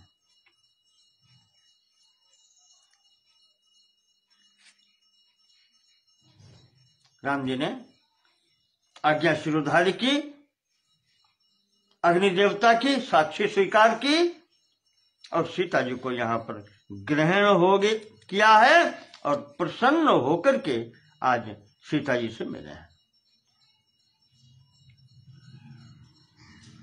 समेत्य राम प्रियया महायशा सुखम सुखारोनु बभूव राघव। इस प्रकार से सीता से मिलकर के राम जी यहां बहुत सुखी होते हैं और राम जी की आज्ञा से विभीषण का विधिवत राज तिलक होता है।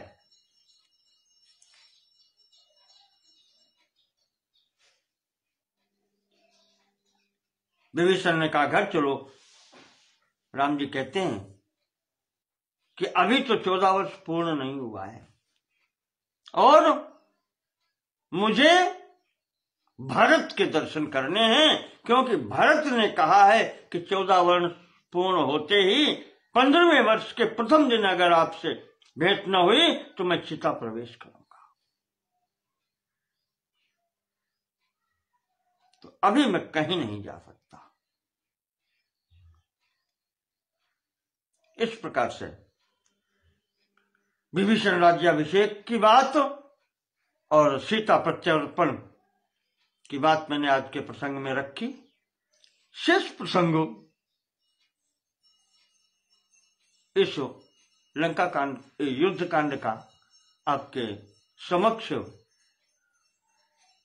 अगले खंड में रखेंगे।